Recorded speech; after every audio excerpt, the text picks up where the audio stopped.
ኮዬ ፈጬን ጨምሮ የተለያዩ ሸገር ከተማ ነዋሪዎች ቤታቸውን እየለቀቁ መሆኑን የደረሰን መረጃ ያመለክታል። የአካባቢው አስተዳደር በየጊዜው በሚወስደው እርምጃ ምክንያት ነዋሪዎች በመማረር እርምጃውን ለመውሰድ መገደዳቸውን አሳውቀዋል። በሌላ በኩል ደግሞ የፌዴሬሽን ምክር ቤት ከዚህ ቀደም የነበረው የቤት ባለቤትነት ውሳኔ ሙሉ ለሙሉ መሻሩን ይፋ አድርጓል። የሰበር ሰሚ ችሎትን በሻረው ውሳኔ መሰረት ቤት የገነቡ ሰዎች በሙሉ የገነቡት ቤት ባለቤት የመሆን እድል እንደማይኖራቸው የፌዴሬሽን ምክር ቤት ውሳኔ አሳውቀዋል። የሸገር ከተማ የቤቶች ውሳኔ፣ የግብር ምጣኔና ሌሎች አዳዲስ መረጃዎችን አንድ በአንድ ወደ እናንተ እናደርሳለን። መረጃዎቹን የት ሀገርና የት ከተማ ሆናችሁ እየተከታተላችሁ እንደምትገኙ በሀሳብ መስጫው ላይ እየጻፋችሁ እስከ መጨረሻው አብራችሁን ቆዩ።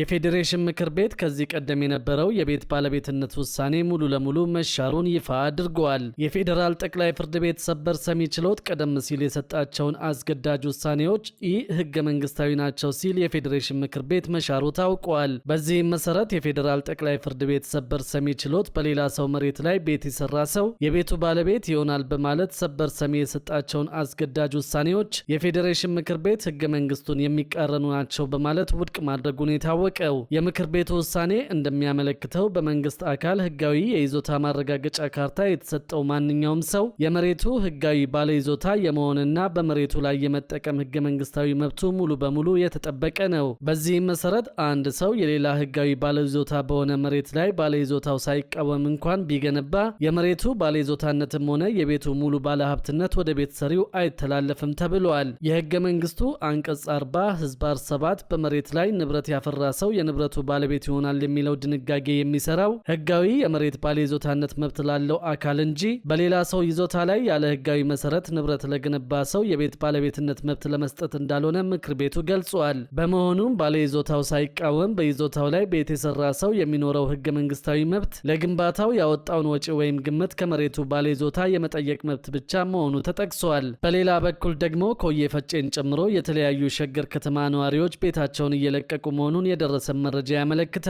የአካባቢው አስተዳደር በየጊዜው በሚወስደው እርምጃ ምክንያት ነዋሪዎች በመማረር እርምጃውን ለመውሰድ መገደዳቸውን አሳውቀዋል። ሀገራዊ ምርጫ ከተካሄደ ማግስት ጀምሮ በሸገር ከተማ ማንኛውም የመንግስት አገልግሎትን ለማግኘት 6200 ብር ለተለያዩ መዋጮዎች በግድ እየተጠየቁ በመሆኑ ነዋሪዎቹ ለከፋ ችግር መዳረጋቸውን ጠቁመዋል። በሸገር ከተማ በቅርቡ የተካሄደውን ሀገራዊ ምርጫ ተከትሎ ማንኛውንም የመንግስት አገልግሎት ለማግኘት 6200 ብር ለተለያዩ መዋጮ በግድ እየተጠየቁ መሆኑን የገለጹት በተለይም በኮዬ ፈጬና በቱሉ ዲምቱ አካባቢዎች ሀገራዊ ምርጫው ከተካሄደ ማግስት ጀምሮ በነዋሪዎች ላይ የሚጣሉ ተጨማሪ ክፍያዎች እንዲከፍሉ በመገደድ ላይ እንደሚገኙ ተናግረዋል። በዚህም በሸገር ከተማ ሀገራዊ ምርጫው ከተካሄደ ማግስት ጀምሮ ማንኛውንም የመንግስት አገልግሎት ለማግኘት የተለያየ መዋጮ እንዲከፍሉ በግድ እየተጠየቁ መሆኑን ተናግረዋል። ለምርጫው ተብሎ ተቋርጦ የነበረው የ3500 ብር ክፍያ አሁን የሚሊሻ ደሞዝ፣ የዜግነት አገልግሎትና ለቡሳ ጎንፋ ማህበር በሚሉ የተለያዩ ስያሜዎች በሲንቄ ባንክ በኩል ወደ 6200 ብር አድጎ እንዲከፈል ተደርጓል ሲሉ ነዋሪዎቹ ተናግረዋል። ከዚህ ቀደም በኮዬ ፈጬም ተመሳሳይ ከፍተኛ ክፍያ የሚጠየቁ ነዋሪዎች በክፍያዎቹ መብዛት መማረራቸውን መዘገባችን ይታወሳል። ከ3 ዓመት ተኩል በፊት ወደ ሸገር ከተማ የተካለሉ የኮዬ ፈጬና የቱሉ ዲምቱ የኮንዶሚኒየም ነዋሪዎች በመስተዳደሩ ከፍተኛ ምሬት እንደተፈጠረባቸውም ተናግረዋል። ነዋሪዎቹ በአሁኑ ወቅት በየአካባቢያቸው እየተተገበረ ያለው የመዋጮ አሰራር የህብረተሰቡን የመክፈል አቅምና ያለውን ነባራዊ ሁኔታ ያላገናዘበ፣ አንዱ ሲያልቅ ሌላው የሚተካ ማባሪያ የሌለው የግፍ መዋጮ በመሆኑ ለከፍተኛ ምሬት ተዳርገናል ብለዋል። የአካባቢያችን ማህበረሰብ በአብዛኛው በከፍተኛ ድህነት ውስጥ የሚገኝ የዕለት ጉርሱን ለማግኘት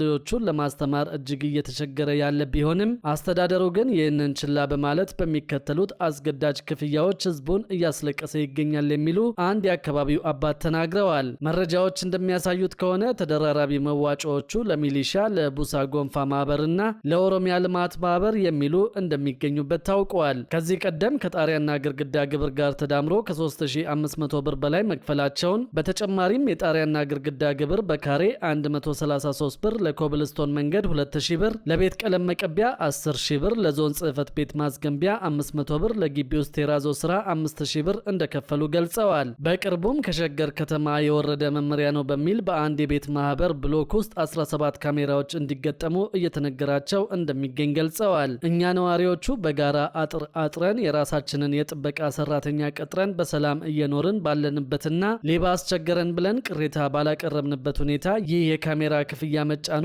አግባብነት የሌለው ብዝበዛ ነው የሚሉት ሌላ ነዋሪ ናቸው። ህዝቡ በልቶ ለማደር በሚታገልበት በዚህ አስቸጋሪ ወቅት እነዚህ መዋጮዎች የህዝቡን አቅምና ፍላጎት በፍጹም ያላገናዘቡ ናቸው በማለትም ገልጸዋል። በሌላ በኩል ደግሞ የግብር ምጣኔ በዝቶብኛል በሚል ቅሬታ ያቀረቡ አካላት በቀን ገቢ ገማቾች ጉዳያቸው እየታየ መሆኑ ታውቋል።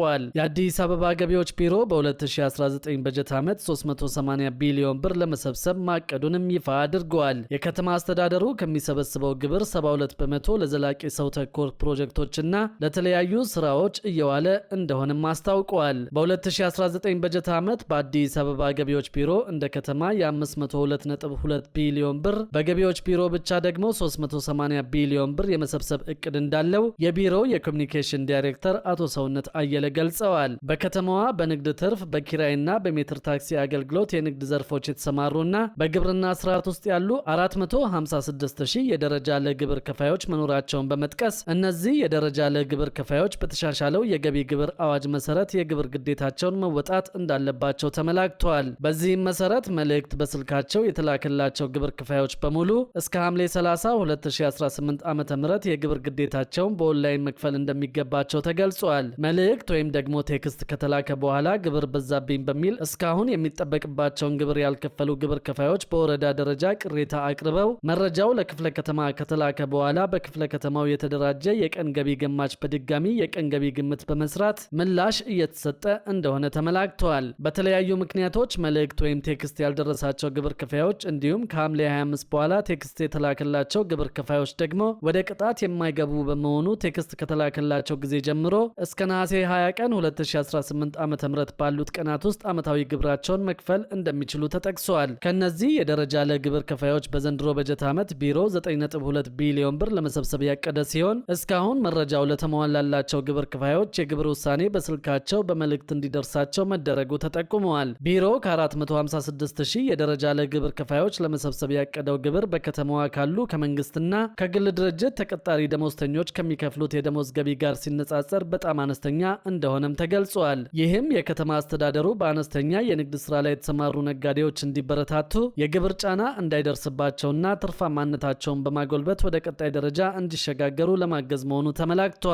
በሌላ በኩል ደግሞ የደሞዝ ጭማሪ አዲስ መረጃን እንመለከታለን። በመንግስት በኩል ለ2019 በጀት ዓመት ለደሞዝ የተመደበው በጀት ከፍተኛ ጭማሪ ያለው መሆኑን ለማወቅ ችለናል። ባለው የዋጋ ንረት ምክንያት ሰራተኞች የዕለት ተዕለት ኑሯቸውን ለመግፋት የደሞዝ ጭማሪን በመጠየቅ ላይ ይገኛሉ።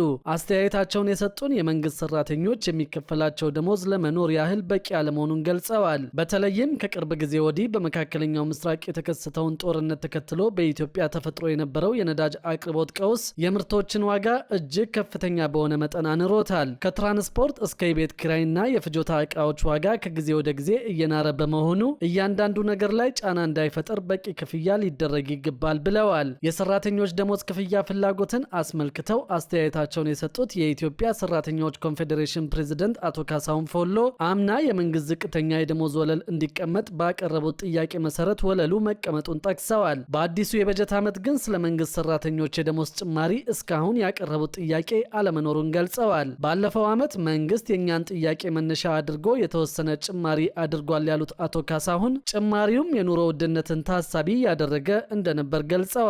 በመሆኑም በአሁኑ ወቅት የመንግስት ሰራተኞች ደሞዝን በተመለከተ በኮንፌዴሬሽኑ በኩል የተጠየቀ ነገር አለመኖሩንና ነገር ግን ለግል ተቋማትና የመንግስት ልማት ሰራተኞች የደሞዝ ወለል ጥያቄ እያቀረቡ እንደሆነ ገልጸዋል። እየተስተዋለ ካለው የኑሮ ውድነት ጋር በተያያዘም አስተያየታቸውን የሰጡት አቶ ካሳሁን ከባድ ላሉት የኑሮ ውድነት የትኛውም ደሞዝ ቢጨመር ሙሉ እርካታ ላይሰጥ እንደሚችል ፍንጭ ሰጠው ነገሮች ከመንግስት የመክፈል አቅም ጋርም ሊታይ እንደሚገባ ተናግረዋል። በቅርቡ በመካከለኛው ምስራቅ ላይ የተከሰተውን ጦርነት ተከትሎ የተስተዋለው የዋጋ ንረትን በማስመልከትም በሰራተኛው ማህበረሰብ ላይ ስላሳደረው ተጽዕኖ ተጠይቀው ደሞዝ ከመጨመር ይልቅ ነዳጅ ላይ ድጎማ ማድረግ የበርካቶችን ህይወት ቀጥተኛ ባልሆነ መንገድ የሚያረጋጋ ነው በማለት ነገሮች በደሞዝ ጭማሪ ብቻ እልባት እንደማያገኙም ተናግረዋል። የገንዘብ ሚኒስትሩ አቶ አህመድ ሽዴ በ2019 በጀት ዓመት ላይ ለህዝብ ተወካዮች ምክር ቤት ማብራሪያ በሰጡበት ጊዜ በምክር ቤቱ አባላት በኩል ስለ ደሞዝ ጥያቄ ቀርቦላቸው ነበር።